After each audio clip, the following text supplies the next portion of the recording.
Hello and welcome to another video. So I haven't really addressed this. I do a lot of vlogging on my TikTok just because it's a lot easier for me to do those videos without the footage taking a lot of room on my iPhone, just like instead of doing videos just from the iPhone photos itself.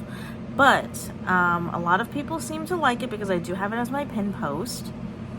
We are going to talk about how I affordably travel. So I have been doing a lot of traveling in the past 365 days, and I'm going to tell you exactly how I do it. So, little backstory. I was introduced to this lady who actually runs retirement bus tours. And I was introduced by her because one of my old coworkers and someone that I lived with for a tiny bit of time, she became co-workers with the daughter of the lady who owns this retirement bus tour. So the retirement bus tour is like this one lady's own business, but it's under a larger canopy of a business called Diamond Tours. So Diamond Tours basically facilitates all over the Midwest, and they allow older people, or really anyone, as long as you're 18 and above, or you have a kid or whatever, to be able to be able to travel. So this is a really good way for you to do it affordably, as well as if say you're someone like me who I don't really like to drive in new places by myself. And I also don't really like to travel by myself in general. I'm fine with traveling by myself if it means I can just go there and meet up with someone. But otherwise, I'm not really the keenest on being completely by myself. I joined these retirement bus tours because it gave me a way to see the new place that I wanted to visit, but in a safe way. Because my boyfriend, he doesn't get as flexible of a way to travel as I do. So I'll go over a couple different things with it. So far I have visited, basically the main point of the trip is you have this one destination that you guys go towards, but it takes a while to get there because it's Midwest to whatever state or whatever states. So it takes multiple states to get there because you're on a coach bus essentially. So the shortest amount of time that your average trip is going to be is sometimes they do day trips. I've made a day trip to Chicago before, but most of the time it's 4 to 5 days, and then on the long side, it's going to be more 7 to 9 days. So it's mostly all-inclusive once you get an idea of how much it'll cost. Besides, you do have to cover your own lunches, and then you have to cover all of the meals leading up to wherever you have to go. So a couple of the states that I went to we went to the Biltmore Estate in Asheville, North Carolina. I've been to Cape Cod, Massachusetts, which is basically an island. I thought it was just a place where people go there and get wine, Martha's Vineyard and stuff. We also went to New York City. I have been to Chicago for a day trip. I want to say that's it. I am headed to Maine very soon in a couple months. But the pricing for it is going to be different depending on single and double occupancy.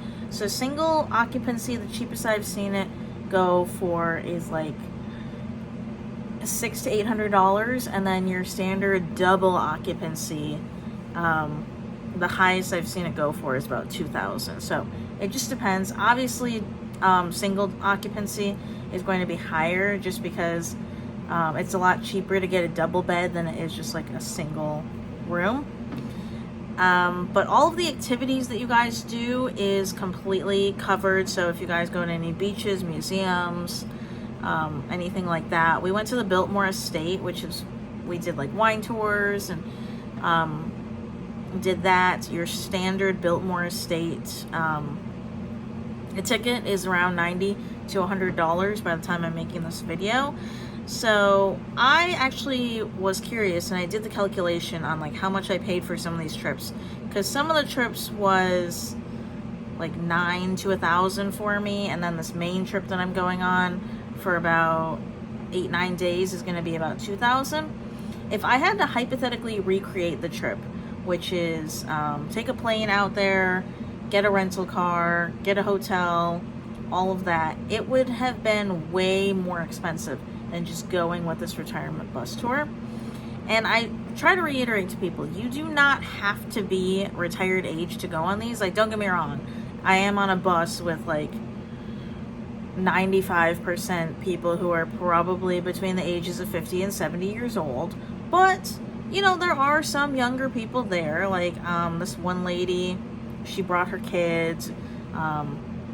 Some people were bringing like their grandchildren and stuff like that. But if you have any questions, leave them in the comments. I'll try to answer them best I can. I believe this is only open, the company that I use is only open to people in the Midwest, but I would hope that other states would do something similar, just because I think it's a really good way for especially like the older crowd, or like people who want to start traveling more independently, to be able to do so in a safe way. Because the thing is, I am under the mantra, you know, I don't want to have to wait on like other people to go somewhere. If I have the free time and I can do it, I kind of just want to, you know, go ahead and do it. And this allows me to do it affordably. I get to see like multiple states. Like when we went to the Biltmore Estate, we made stops in Kentucky, we made stops in Tennessee, we made stops in Ohio. So you see a lot. I've been able to see a ton of states in a very, very short amount of time. So overall, do I think it's worth it? Completely. Now, the downsides are, you know, some people don't like the idea of being on a bus for several days. Most of the trips I've been on takes about 2 days to get to whatever destination, and then 2 days to get back to whatever destination. But you do stops like on the way there too, which is nice. And the thing is, if you're a book talk person like me, I do a lot of reading, so it's, I don't know, the time goes pretty quickly for me. But if I'm not sleeping, I'm reading. So I normally pack like 4 to 5 books, and I'll go through all of them. So yeah, overall, I don't know, I like the experience, and it makes for a fun time. The days are really jam-packed too. Like, some people would think that, you know, hypothetically retired people wouldn't have a jam-packed day, but most of the time we would either start our day, I'd have to be on the bus to do like whatever activity between the time period of like 8 to 9. So most of the time we'd start around 8 o'clock, and then by the time we got like done eating dinner, having free time, whatever, we probably wouldn't get to our hotel until at the earliest after 7, at the latest probably like 9 or 10. So like, these are jam-packed days for sure. And I just think overall, value wise, like activity wise, I think you get a lot of bang for your buck. I know some people would also be like, oh, like if you're with like a bunch of old retired people, like, you know, what kind of activities would you really do? I am, you know, such a big fan of seeing, you know, museums. I love like going out to eat. I love seeing beaches, stuff like that. The Biltmore Estate was absolutely beautiful. So you see that type of stuff. We went to Hershey's Chocolate World, which is a very, very large place in Pennsylvania. We did thrift shopping in Pennsylvania. It's just a fun time, honestly. Like I said, it's perfect for really any age, because you're not really, I mean, there's like some trips that I'm not like the biggest fan of. They had like a casino tour that they were doing. Some, I'm not gonna do that obviously, but I still recommend it. So like I said, if you guys have any questions about any of the trips, or, you know, anything else, let me know, and get you traveling.